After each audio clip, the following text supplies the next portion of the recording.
pretty exciting week, I think. Things are starting to kind of ease up a little bit, and I feel we're maybe resuming some form of normal, which should be pretty exciting.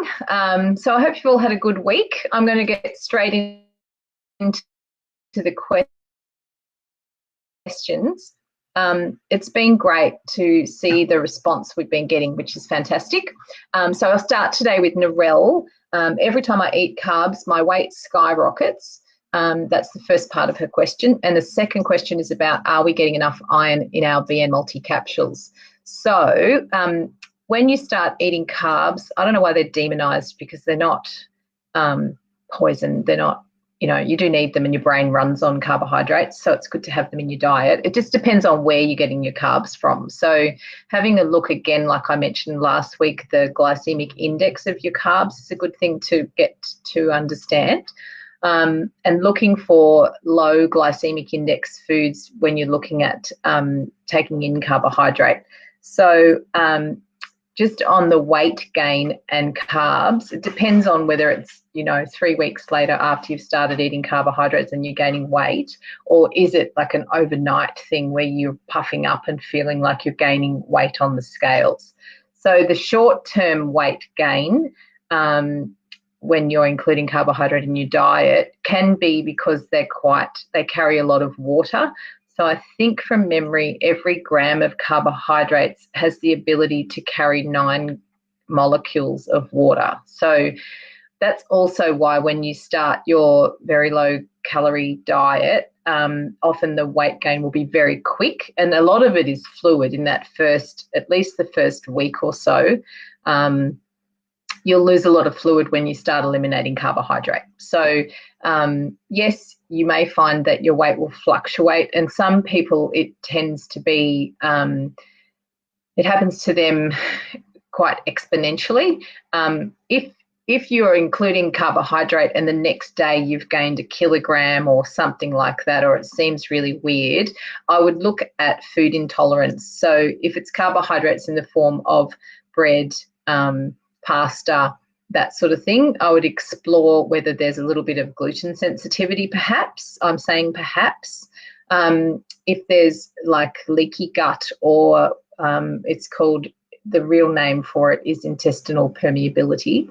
So if there's anything going on there with undigested food leaking through the wall of the gut lining, that can happen with food sensitivities, as well as that unprocessed food going into the bloodstream causes an immune response, which is also inflammation. So that's where your fluid might come from. So there's a few scenarios. I hope that helps, Narelle. As far as your multi goes, the amount of iron that's included in your multivitamin is pretty much covering just the recommended daily intake. So that's the international or national standards for each nutrient and how much of that you would need each day. It does differ depending on, particularly for women, it differs. So the multivitamin is geared to manage your daily intake and your daily requirement. So if there's a shortfall outside of that, yes, you might need extra supplementation. If you're really a poor absorber of iron, again, that can be the leaky gut. It can be that you don't have much stomach acid. So iron really relies on acid for absorption. And it can also be just the overall gut environment could be just not supporting iron absorption. If that's the case, then yes, you might need another supplement alongside. But never add a supplement unless your bloods are showing that you have a deficiency. So generally, if you're taking your multivitamin twice a day, that should cover most of your needs. But particularly for women, people with celiac disease, and a few other different malabsorptive conditions, and the surgery leaves you quite up against it when you're absorbing iron. If your periods are heavy, or if your cycles are irregular and you're losing more blood in that way than the average person would, it would be wise to manage your iron levels by checking your bloods, as well as upping your intake alongside your multivitamin. So I hope that answers your questions. Thank you. So the next question's from Lorraine. I've been asked to cut down my iron due to high ferritin, so advised to take only one multivitamin per day. Will I miss out on all the other vital nutrients, and how can I make up for the loss? That's a good question.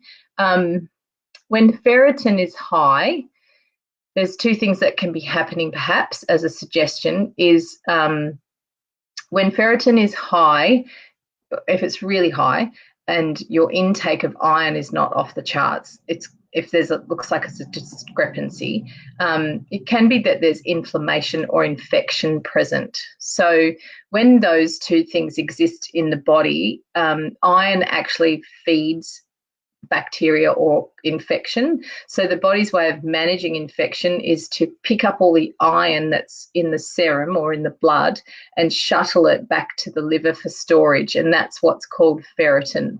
So your ferritin levels on your blood tests are actually the measure of the level of storage you have of iron.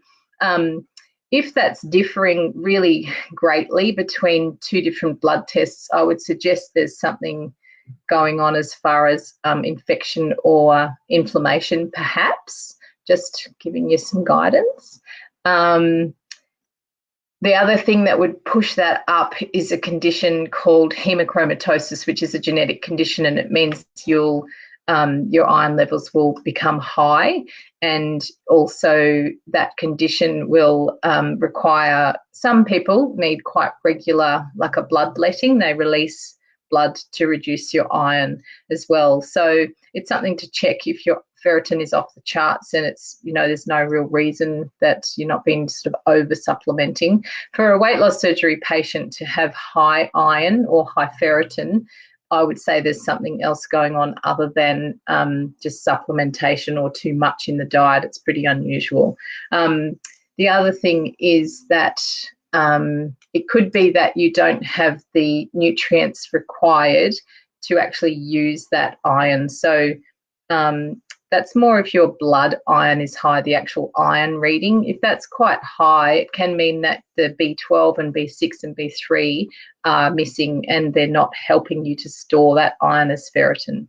So that could be the answer. But I would say just get your bloods checked and ask some more questions about high ferritin as far as where is it coming from and the history of your ferritin scores as well. So if you're dropping one multivitamin per day, it is something to watch. I think a lot of the time that's kind of a broad approach to say, well, one nutrient is high, so we'll just take that out and take everything out with it. So it's also a time where you might be just really considering your dietary intake and supporting, your nutritional status with food. So really making sure that your food is very rich in nutrition if you're taking one of your multis out each day. For women, and particularly women after menopause, if you're taking one of your multis out, you really need to consider your calcium and your vitamin D as well. If you're taking out half of that, that's not ideal. So yeah, again, always go back to your dietitian and make sure you're getting your nutritional advice from either dietitian or nutritionist. Broad advice from your GP, but really succinct advice on your nutrition should come from someone who's specialised in that area, in my opinion. So thank you for that one. What's the next question? I've stumbled across this group and have no idea if I'm taking the right amount of supplements. I've had a lap band done in the 2000s. I drink a probiotic daily, calcium tablets and vitamin D and magnesium. Just wondering what you recommend as a good starter pack. So with lap band, the issues with your nutrition are more due to your restriction, whereas gastric sleeve and bypass have malabsorptive issues. So the anatomical changes that those surgeries make to your body and your digestive system do leave you with some more considerations. So it depends on your overall health. If you've got a probiotic going in, that's wonderful. But yeah, it's more due to the small amount of food that you eat when you have a band. So again, I would just get your bloods checked and get some guidance on whether you need more than you're taking, or just get an idea of your overall nutritional status, just to make sure everything's tracking well for you, which is a lifelong thing whenever you've had any kind of intervention as far as like gastric banding and sleeve and bypass. It's not just the first 12 months you need to really check on your status. It's pretty much every 3 to 6 months for the rest of your life.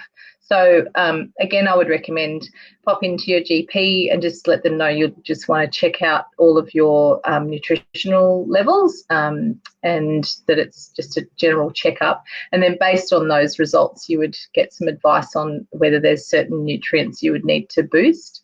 For a broad coverage, a general multivitamin might be the way to go for you.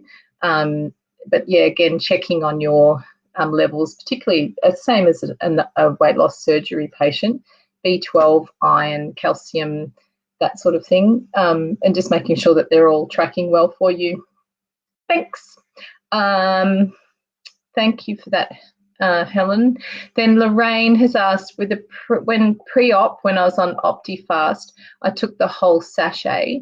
If I decided to have a shake now post-op, should it be halved?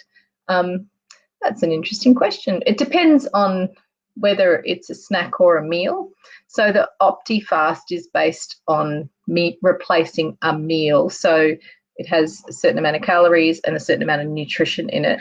I guess I would be kind of guided by what fits into your sleeve or your bypass and what else you've eaten that day. So putting in another Optifast shake on top of 4 other meals and 2 other snacks is probably going to push your intake up a little bit high for your weight loss.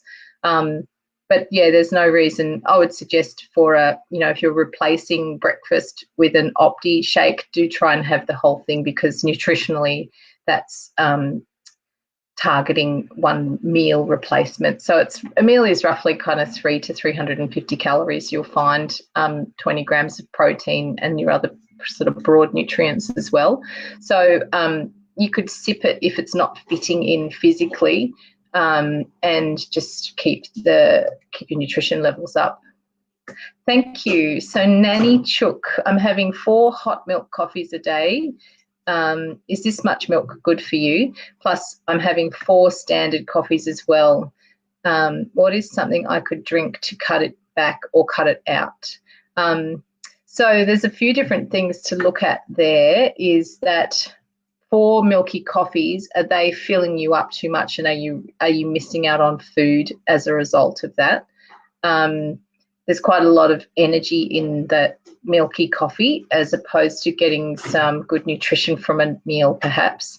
So yes, I would consider reducing to even 1 or 2 would be what I would recommend overall.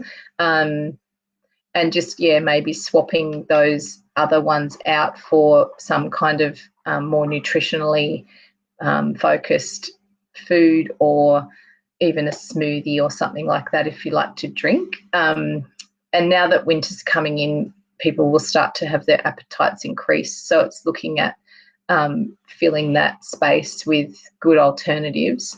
If you're looking at reducing your caffeine intake, it's good to do it it's not slowly, but it's good to know that there'll be some side effects from reducing that.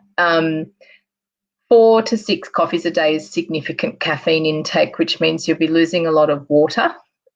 So perhaps you could really try and replace 2 of those coffees or 3 with a glass of water, or a protein water or something that's going to hydrate you and support you in that way. That much coffee might be affecting your sleep. It could affect your appetite. It's also quite acidic and it will upset your gut quite a lot. So it is probably something to review, and maybe looking at, if it is interrupting sleep, maybe take your caffeine in before midday. Don't cram in 6 coffees before midday. But if you're reducing your intake. Maybe have two, one at breakfast, one in the mid-morning, and then see if you can get through the rest of the afternoon without. Green tea is a nice kind of alternative. It's more health giving. And it's overall just a fantastic addition to any diet. It's got lots of anti-inflammatory properties, and it's really good for your brain and good for your mood also. And it has a little bit of caffeine in it, so it will help you with the withdrawal. But because it's rich in theanine, another amino acid that actually helps with anxiety, and that's because of stress response, you'll find that it will balance you out a little bit more. But yeah, coffee can suppress your appetite. So you really want to make sure if you're having lots and lots of coffee that you're actually eating enough food and not shutting down your sort of digestive processes with the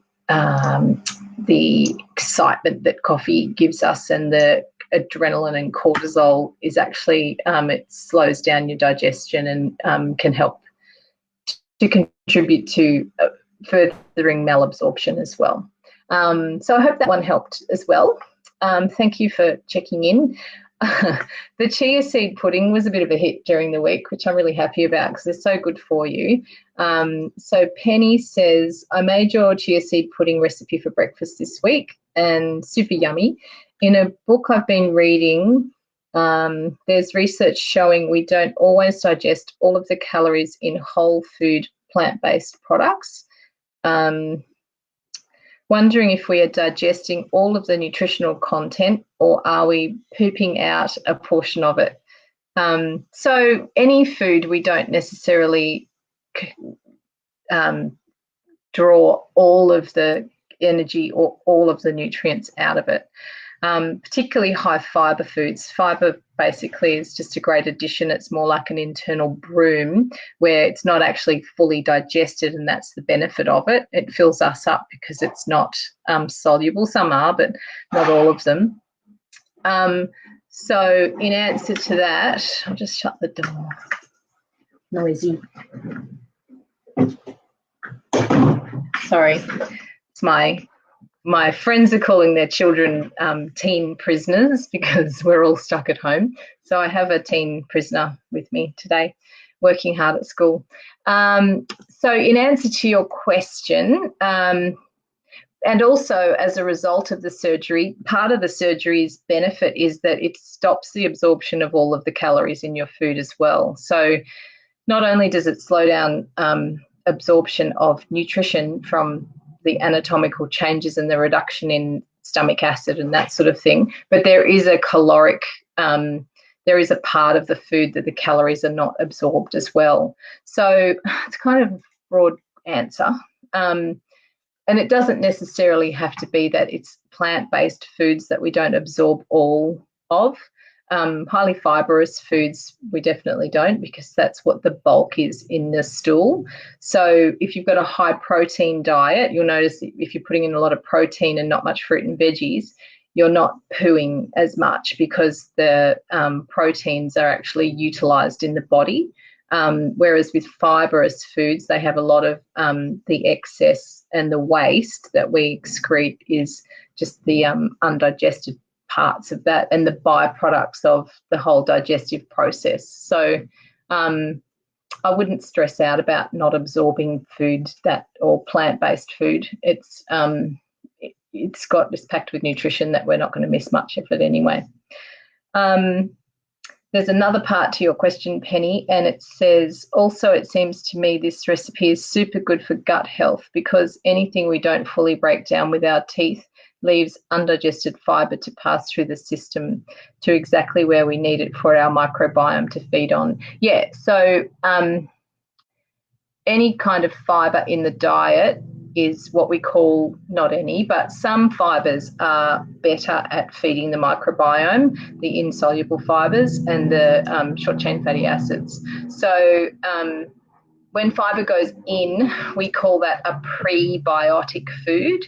So they're best for feeding the microbiome. So the healthy bacteria that live in the gut will thrive and proliferate when there's good fibre present. So often as a practitioner, I don't look too much, always, I don't start with putting in a probiotic, I'll put in the foods that will help those beneficial bacteria to thrive. So things like oats, asparagus, garlic's very good, and we use those undigestible fibres. The one that we sell on the BN Multi website is fantastic for increasing that good microbiome. That fibre has also been proven to help a certain strain of bacteria to grow, which will increase your calcium absorption by about 12%. So as a weight loss surgery patient, that's a definite plus, because calcium absorption after surgery is lowered to about 9% after surgery, whereas before surgery you might have absorbed about 40% of dietary calcium and supplemental. So that's an offshoot. But yeah, it's really interesting with the microbiome. We're now doing so much research into that they're kind of deciphering all the different strains in the gut and which strains are beneficial for certain health conditions, even weight loss and preventing obesity and, preventing allergy and helping with allergies if you do have them as well, and eczema and dermatitis and that sort of thing. There's specific strains of bacteria which are really good for that as well. So that's another day. The other thing I wanted to talk about today, because we get a lot of questions about it and I've got just a couple of minutes spare, is hair loss. And I'll post an amazing article from the Bariatric Times, did a great research article on hair loss and the weight loss surgery patient. So I see a lot in the group about, not in our group all the time, but all over, is patients who are taking biotin for hair and buying fancy hair treatments and shampoos and conditioners for when their hair's falling out. Hair loss can be expected between the 1st and the 6th month after surgery, and that's just because your body's going through major upheaval and hormones are imbalanced and that sort of thing. And also it's like a shock reaction. So some people get it, some people don't, and some people get it really prevalent, and others get by with just losing a few strands here and there. If your hair loss is persisting, the research shows if hair loss is persisting after 6 months, there's a nutritional deficiency somewhere. So the key nutrients to maintaining hair growth is B12, copper, iron, essential fats like fish oils and avocados and flax and that sort of thing, and also protein absorption. So if all of your ducks are in a row with your nutrition and your gut is in good order and you're absorbing quite well, you should find that hair loss is not too upsetting and doesn't continue. But a lot of people that I speak to who've been a bit lax in taking their multi will give us a call about 2 years after surgery and say, oh my God, my hair and fingernails and my skin are really terrible. And that's when you look at hair is, I always call it like a nice to have. It's like, isn't it nice I've grown some hair, and isn't it nice I've got nails? Because it means that if those two things aren't happening, the nutrients that are used for making hair and nails are generally busy doing something else. So they might be keeping your heart beating or making neurotransmitters or, sustaining life in another way, that there's just not enough to go around to make thick and glossy hair and healthy nails. So those, also as a practitioner, we look at hair and nails as an indicator of internal health. And we will generally look at absorption of nutrients, calcium status, and also, healthy fats and that sort of thing in the diet. B12 and copper and iron have a lot to do with it. If you're iron deficient and your thyroid is being affected by that, some hair loss can be caused by just lack of thyroid hormones and that sort of thing as well. So the other thing to look at is overall absorption of your nutrients as well to promote hair growth. So let me just some questions on the side here. Hi, Jacqui from Donna. Hi, Donna. I've been cleared to try to conceive, which is pretty exciting. Just wondering if BN multis are sufficient to support pregnancy, also currently on additional iron supplements. So you'll probably find that under the care of a dietitian, they will keep you on our multivitamin right up until you actually conceive, and then they may change you to something else for that pregnancy period. And the reason for that is just fairly precautionary, because there's a little bit more vitamin A in our supplement, because bypass and sleeve patients have been known to show up with deficiency in vitamin A. So we've put a little bit more in our product, but it's above the guidelines for the first trimester of pregnancy. So take it right up until you know you're pregnant, and then they'll swap you out to something else, and then you hop straight back on it once that baby is born. Because also, if you want, Donna, just send me an email and I'll send you a really good pregnancy article on pregnancy after weight loss surgery as well. It points out why we wait that period of time, and it also points out the nutritional considerations. It's a really pretty interesting article. I also know of a bariatric dietitian who specialises in pregnancy too, so I can help you out with that. So send me an email, jacqui@bnmulti.com, and I'll send you on the articles as well. So I think that's about it. We're all pretty excited about being able to drive 50 kilometres from home this weekend, and having a visitor in the house would be pretty spectacular too. So happy Friday, and if you've got any more questions from today's live, just post them underneath here. Hi, Erin. And then, yeah, if you've got more questions, just pop them in the post at the top of the group for next Friday's live. So this will be able to be viewed time and time again, and we'll also cut them down into small little informational videos at some point too. All right, thanks guys. Have a good weekend. Bye.